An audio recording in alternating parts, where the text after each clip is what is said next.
আজ মঙ্গলবার 23শে ভাদ্র 2025 সালের 9ই সেপ্টেম্বর। মিথুন রাশি, মিথুন লগ্ন, জেমিনাই সাইনের জাতক জাতিকাদের আজকের দিনটি কিন্তু সাবধানতা অবলম্বন করেই অতিবাহিত করতে হবে।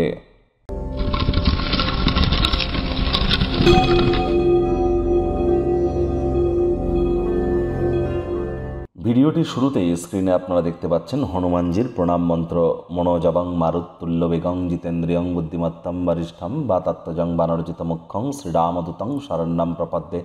এটি আজ আপনারা সকাল দুপুর সন্ধ্যা 3 বেলা মিলিয়ে 108 বার জপ করুন, অত্যন্ত উপকৃত হবেন। সংখ্যাতত্ত্ববিদ্যা অনুযায়ী এটি মঙ্গলের বছর, হনুমানজির বছর, 9 নম্বর বছর। এটি যোগ করে দেখুন, 2 + 2 + 5 = 9। That means the year of Mars, অর্থাৎ মঙ্গলের বছর। আর এই বছরটি তো 9 নম্বর বছর। আজকের তারিখটি দেখুন, 9 তারিখ। তাহলে আজ কিন্তু অবশ্যই আপনারা দেখতে পাচ্ছেন যে 9 নম্বর দিন। মাসটিও সেপ্টেম্বর মাস, তাহলে 9 নম্বর মাস। তাহলে চেষ্টা করুন যে আজ অবশ্যই রাত 9:09 কোনো হনুমান মন্দিরে লাল রঙের মাটির 9টা প্রদীপ প্রজ্বলিত করবার, ঘিয়ের বা চামেলির তেল অথবা সরিষার তেল দিয়ে, এবং সেখানে আপনারা বসে হনুমানজির নাম জপ করুন। হনুমান চালিসা গুরুদেবের পারমিশন থাকলে জপ করবেন, অথবা পদ্ধতি জেনে করবেন, আদারওয়াইজ যেন করবেন না। আর কোনো কিছু না পারলে ওম হুম হনুমাতে নামা, এটি 108 বার জপ করুন। রামজি সীতামাইয়ার নাম জপ করতে যেন ভুলবেন না। এটি আপনাদেরকে বহুলাংশে উপকৃত করতে চলেছে। ভাগ্যমিটার আজ আপনাদের বলছে 4.5 আউট অফ 10। ভাগ্য আপনাদের অনুকূলেই থাকবে। তবে সম্পর্কের ক্ষেত্র এবং অর্থগত ব্যাপারে আপনাদেরকে একটু সাবধানতা অবলম্বন করেই চলতে হবে। কাজের জায়গায় সিনিয়রদের থেকে প্রেশার, গৃহে কিছু মতবিরোধ আজ মানসিক চাপ আনতেই পারে, যা আপনাকে কর্মে মনোনিবেশ করতে সমস্যা তৈরি করাতেই পারে। কায়িক পরিশ্রম হলেও শরীর মনে সতেজতা এবং তরতাজাই আপনারা অনুভব করবেন। খরচে অপ্রত্যাশিত উত্থান মানসিক শান্তিকে বিঘ্নিত করতে পারে।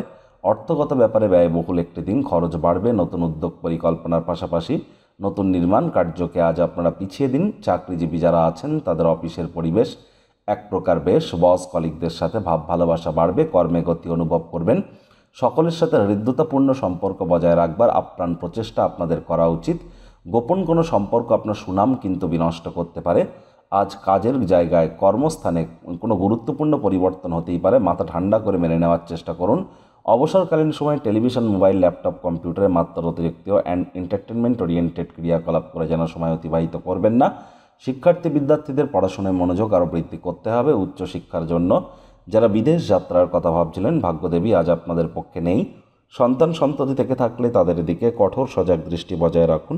হাউসওয়াইফ যারা আছেন, দিনের শুরুটা তাড়াতাড়ি করুন। প্রেমিক প্রেমিকা, স্বামী স্ত্রী, ভালোবাসার মানুষের চরিত্র নিয়ে সন্দেহবাতিক যেন হবেন না। তৃতীয় কোনো ব্যক্তিকে ভুলেও সম্পর্কের মধ্যে প্রবেশ করতে দেবেন না। সম্পর্কের দুর্বলতা কিন্তু আরও বেড়ে যেতে পারে।